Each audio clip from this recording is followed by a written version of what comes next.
Patrick Sabatier avait besoin de révéler ce lourd secret de famille. Dans son livre, La Lettre, qui sortira le 21 septembre 2022, aux éditions du Rocher, il raconte qu'il a découvert sur le tard qu'il avait un grand frère. En effet, sa mère lui a toujours caché qu'elle avait eu un autre enfant avant lui. Mais pas que.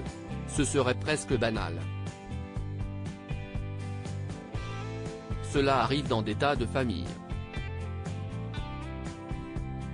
Ce qui est étonnant, c'est la façon dont ce secret a été dévoilé, via une lettre, d'où le titre du livre.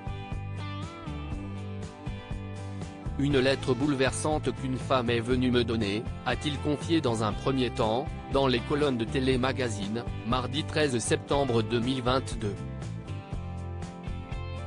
Ceux qui liront le bouquin découvriront que l'histoire s'est révélée encore plus incroyable que ça.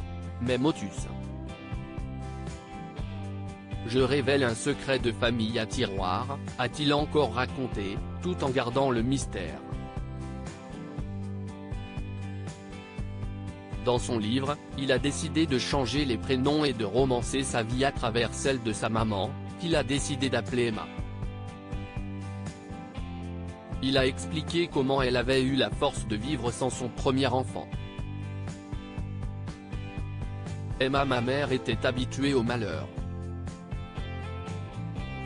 Elle a été orpheline, trimballée d'Italie en France et mariée trop tôt.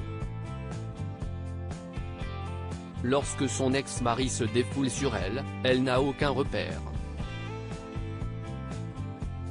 Quand on lui enlève son enfant, elle pense qu'elle ne mérite pas de le garder, a expliqué, avec beaucoup d'émotion, Patrick Sabatier. Patrick Sabatier fait une belle déclaration d'amour à sa femme avec ce livre. Le célèbre animateur veut aider les femmes qui peuvent se retrouver dans la même situation que sa maman. J'écris l'histoire de ma mère pour que toutes les autres femmes ne se laissent pas maltraiter. Je dédie d'ailleurs la lettre à ma femme, Isabelle, que j'appelle Lisa. Sans elle, je n'aurais jamais écrit ce livre. Elle m'a tellement dit que ma vie était un roman. Un jour, j'ai eu le déclic. Toujours dans le même entretien, Patrick Sabatier explique que c'est lui qui a permis à sa mère de retrouver son premier fils. Un moment riche en émotions.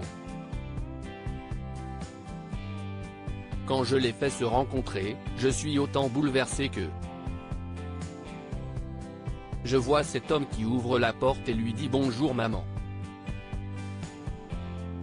Ce moment appartient alors à ma mère. Entre les deux frères, les choses se sont faites de manière très simple. Ils se sont raconté leur vie et ont pris le temps de se connaître. Il était assez décontracté avec moi. On se guettait, on se reniflait. Maman et lui ont eu le temps de se retrouver. Ils sont, hélas, morts à 6 mois d'intervalle, de la même maladie, a encore révélé l'animateur âgé de 70 ans. Aujourd'hui, il ignore s'il aurait eu le courage de raconter son histoire si son frère et sa mère étaient encore de ce monde. Il aurait été gêné de leur faire lire et aurait eu beaucoup d'appréhension. Seulement, il voulait leur rendre hommage.